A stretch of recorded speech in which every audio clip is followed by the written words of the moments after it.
and welcome to LFC Focus. So Liverpool are finally kicking off their first game of the 2018-19 Premier League season this weekend against West Ham at Anfield, and I think it's fair to say that all of us Liverpool fans are incredibly excited for this game. You know, I think we've had a really good pre-season. It is really hard to think of, any time in the club's recent history where there's been such a feeling of optimism going into the new season, with the players and with the fans as well. It feels like there's a connection between the two. It feels like the entire club is pulling in the right direction here, and it really does feel like this is going to be our best shot at the title since we last won it nearly 3 decades ago. And I think one of the things that's going to be really exciting about this game as well is just to see how that mood translates into a competitive situation, because, it's all well and good winning all these preseason games and putting in fantastic performances and, the fans and players alike just really enjoying the feeling around the club at the moment. But when it gets to competitive matches and, should it get to a point where maybe at half time it's 0-0 and we are struggling against West Ham,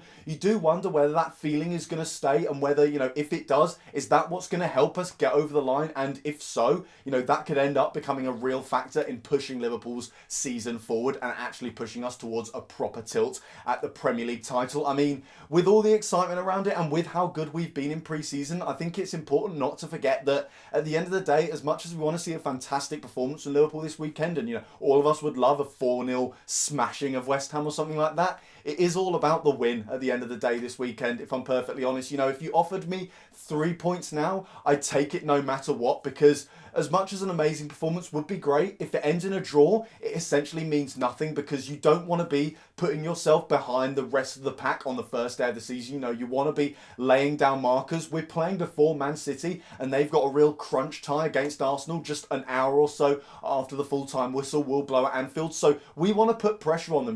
We want to get 3 points and say, now it's your turn. We're already saying the title race starts here. We've got 3 points. Can you match it? So it's just so important that we get the win. And like I said, even if it did mean a slightly iffy performance of Liverpool this weekend, even if it was a little bit of a scrappy win, I would take it, because we've had those in the past on opening day. You look back at, the one against Stoke in the season where we do actually come close to winning the title, where we win 1-0 on opening day and it takes a Mignolet penalty save just to rescue the 3 points right at the death.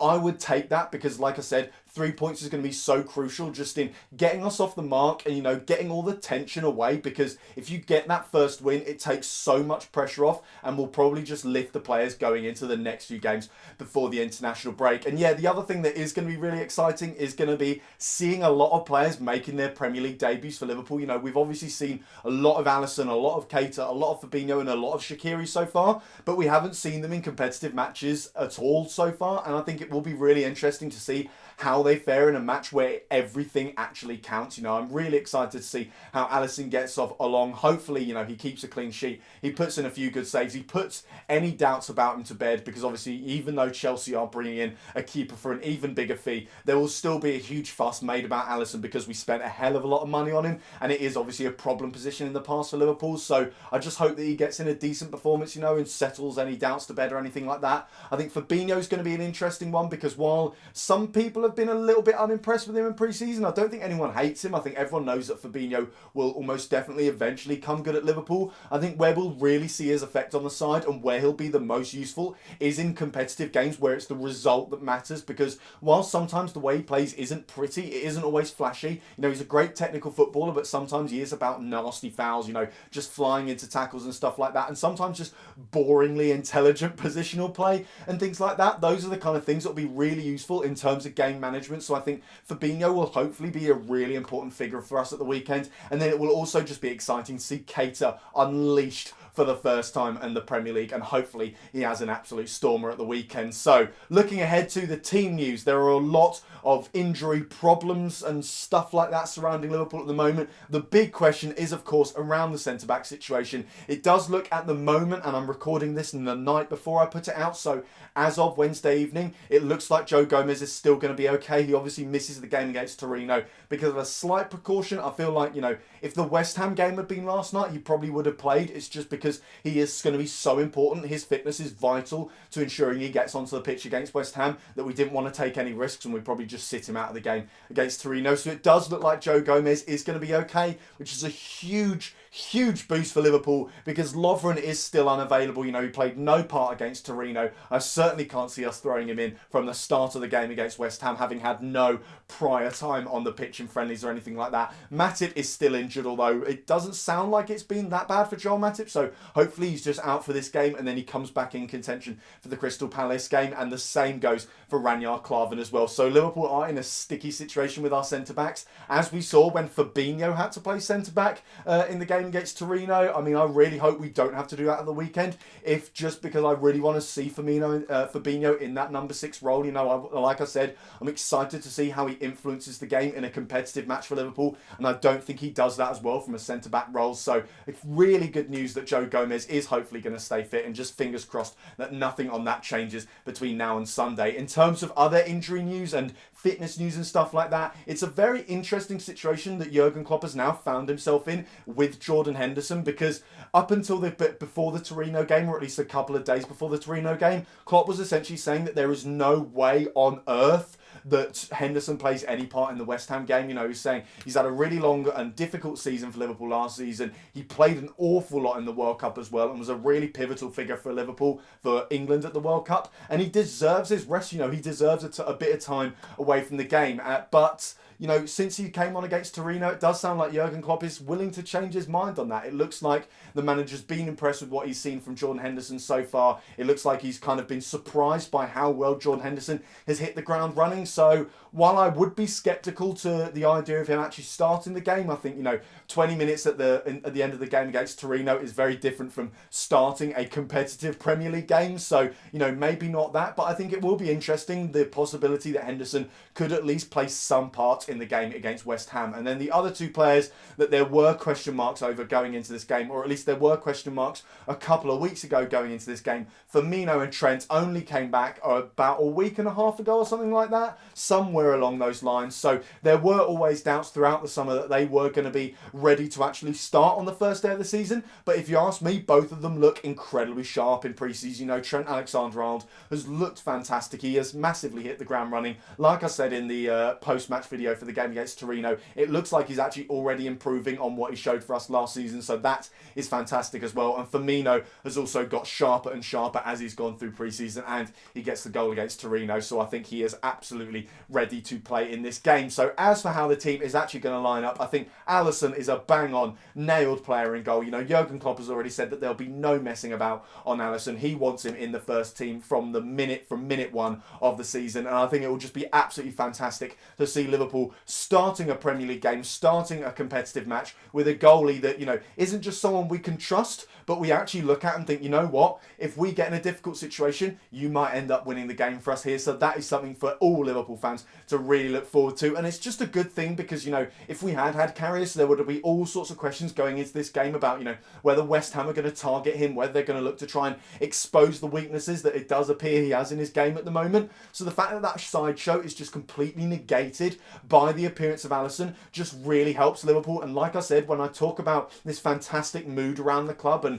this great feeling going into the season, this almost unstoppable optimism which seems to be going around, you know, the staff at the club, the players at the club, and the fans of the team as well, it's just great that we have the goalkeeper situation tied up there as well to make sure that that optimism is not burst in any way at all. So yeah, onto the back four. I think you do play Trent Alexander-Arnold at right back in this game, because while I am expecting Joe Gomez to start at centre back as well, and they'll both be playing on the right hand side, so you do kind of worry whether West Ham might look at that and think that's less experienced than their other side of the pitch. So maybe they'll try and target that side, try and expose our weaknesses there. And, you know, Joe Gomez obviously playing his first competitive, highbrow game for Liverpool at centre-back as well. So they might look at that and maybe try and target a weakness there. But I just think with this being against West Ham, and I'm not expecting them to play a massive low block, but you do think that Liverpool might dominate the game here. They will have most of the ball and they'll hopefully create most of the chances as well. I just think going forward, Trent Alexander-Arnold is a far better right back than Nathaniel Klein. And like I said, he looks so sharp in pre-season already. He already looks like he's improving on his game from last season, both offensively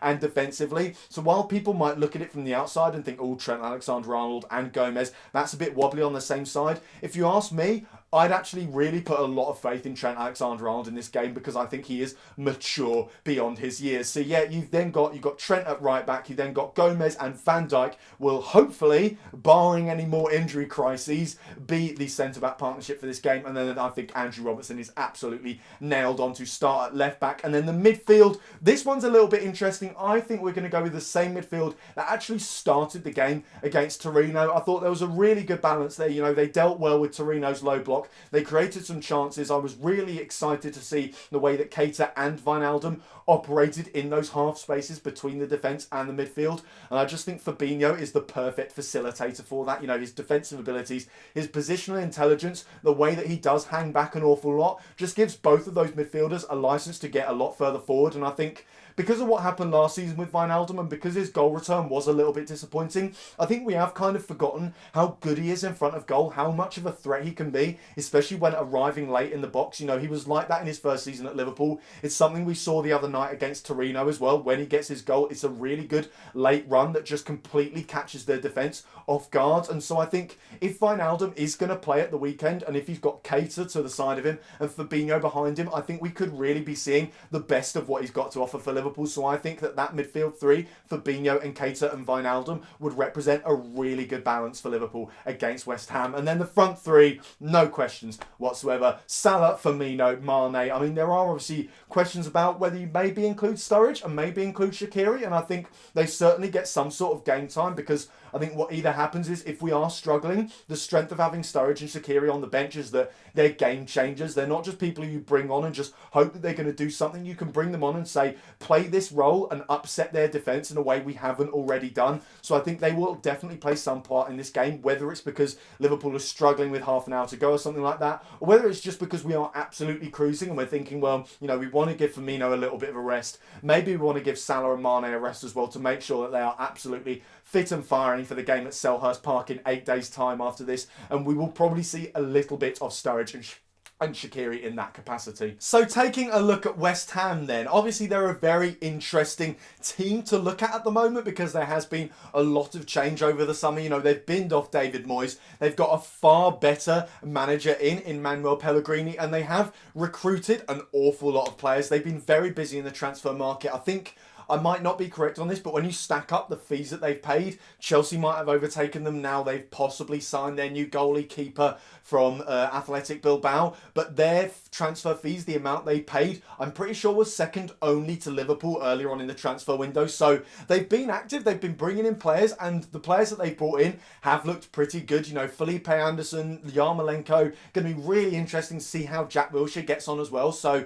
you know, these aren't top talents. These aren't the kind of players that, you know, they've pipped Liverpool to. They're not the kind of players who were being touted for moves to the big six clubs or anything like that. But they are players that are probably ahead of what West Ham had last season in terms of quality. So I think it's going to be really interesting to see how they get along at the weekend. And also, you know, how many of those players actually get on the pitch. So I think with that attacking talent they have, and also with a manager like Pellegrini, I think I can't really see them playing a low block. Like I said earlier on in the video, they're not going to be as bad as maybe you'd expect a team like Cardiff to be this season, or, you know, a Brighton or a Newcastle or someone lower down the league who is going to be fighting for their lives. West Ham will probably be a team that are looking to finish 7th or higher this season. They'll probably want to actually try and test the top 6 and break into that level of the league, and they're not going to do that by parking the bus at Liverpool's ground or anything like that. They're going to have to go for it, and I think with it being the first game of the season as well, like I said, no one really wants to lose on the first game. It is mostly all about the points, but if you've got a difficult time like Liverpool away,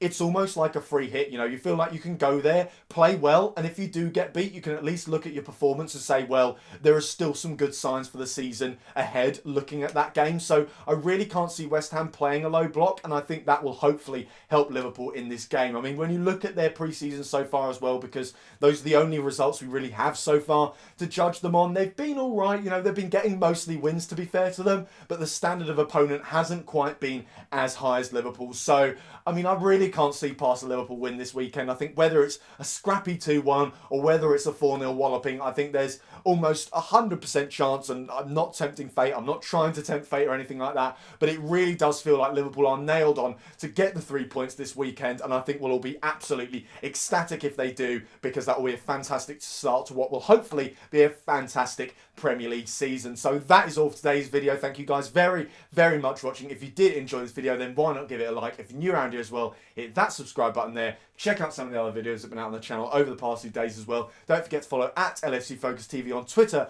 and I'll see you soon for my predictions for the Premier League table this year. Bye for now.